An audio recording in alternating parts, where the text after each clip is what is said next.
Hello, you're welcome. All right, so we are going to start with the introduction to strength of material. Okay, so now, as usual, we are going to start with the definition of the concept before us. So, what is the strength of material? Now, strength of material is simply the branch of applied mechanics. Okay, that studies deformable solid, or you put it this way, branch of applied mechanics of deformable solid. Okay, so solid that can actually deformed on the application of force or load. So the study of this solid is what we do in strength of material. Okay, so now generally, in engineering sciences, right? Engineering sciences is actually divided into this subject.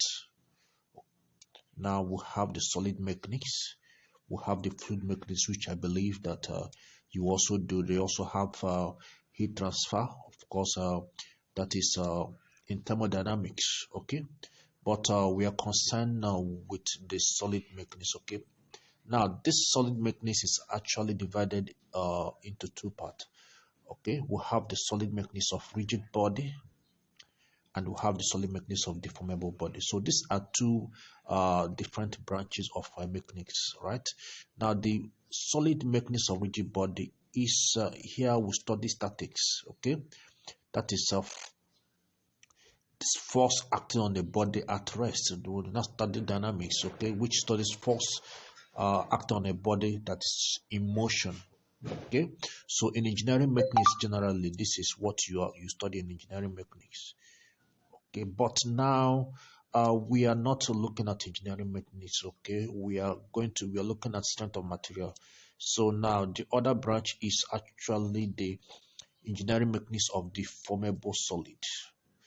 Engineering mechanics of deformable solid, and that is where we are now, which is the strength of material. Okay, now basically the major area in strength of material you're going to study is includes stress and strain. Okay, is talking about the force per unit area on a load, while strain discusses the change in the geometry of particular that particular object or material per unit length.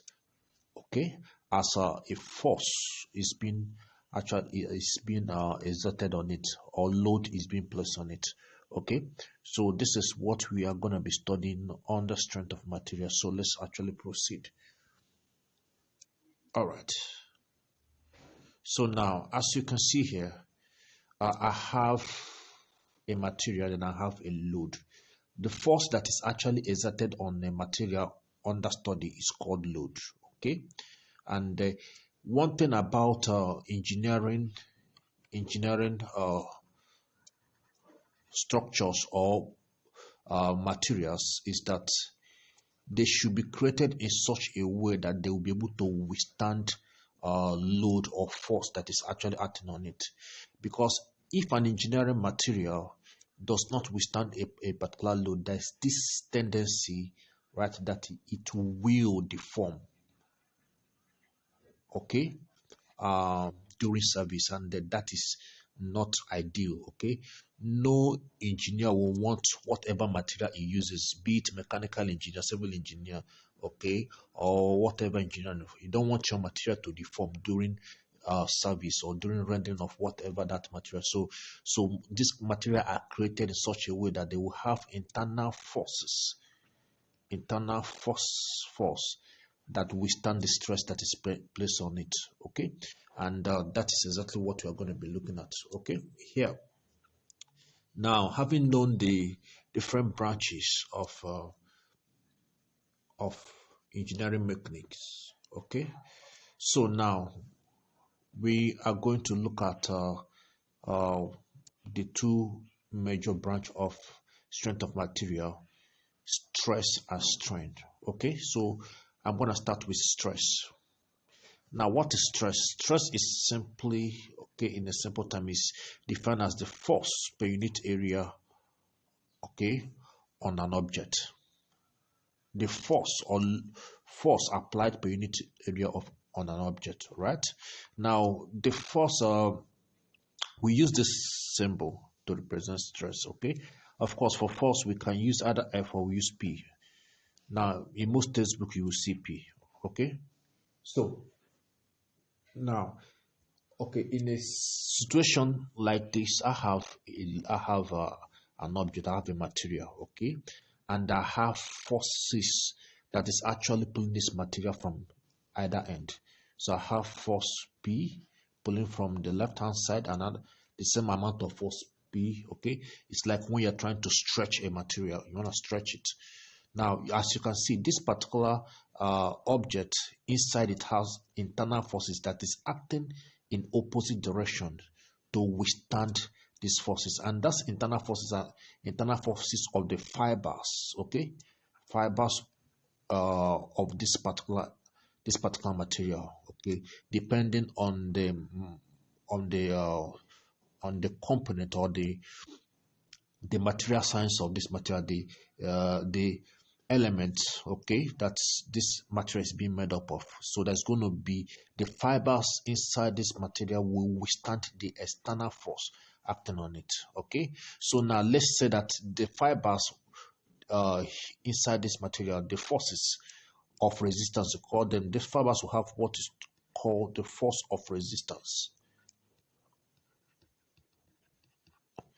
So if the force of resistance of this fiber is able to resist the external load or force applied to it, so we can simply say that, okay, stress being force all over area, it's also is going to be equal to, all right, it's going to be equal to the sum of the resistive forces of the fibers of that material, okay, because if the internal force of this material can resist the external load, then definitely the internal force of the material is equal to the external load that is applied. So we can also, this is going to be equal to the sum of the resistive force due to the fibers of this material, then all over area. So this is what, so generally, okay, stress is given as force all over area. So I hope that is well understood. All right. Okay, so now let's look at types of stress.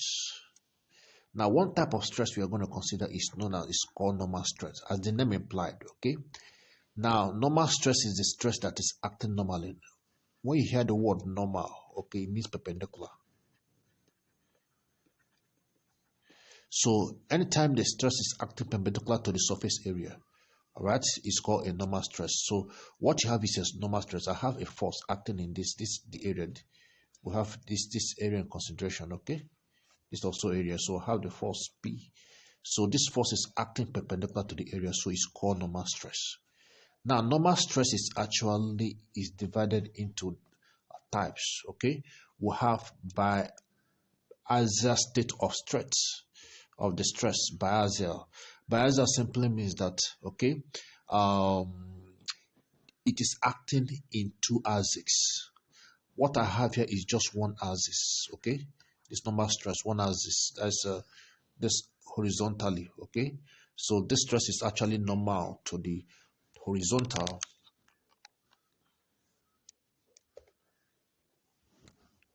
It's normal to the horizontal axis, okay. So, but when it is biaxial, like this one here, I can call it monoaxial state. Monoaxial state of stress, right? Now, if it is biaxial state of stress, that means it's actually acting in two axes, as you can see here, horizontally and vertically, okay? That is biaxial. Now, this is triaxial state of stress, okay? You more like a 3D. You act horizontally in the x direction, x direction, right? Vertically y direction. Then of course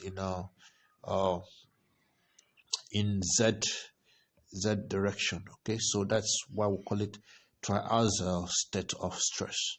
So I hope that is well understood. All right, so let's proceed. Okay, so we'll go to look at what is known as shear stress. Okay, now the word shear stress, you can also call it surface stress. Surface stress. Now remember, normal stress acts normally or perpendicular to the area, right? To the area. But when the stress acts, when the force acting on that body is acting parallel to the area, it is called shear stress. Okay. So sometimes when you apply, when a shear stress is being exerted on a material, okay, it normally causes deformation. All right. While we have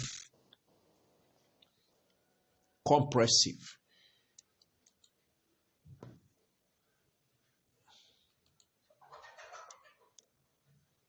okay. I skip.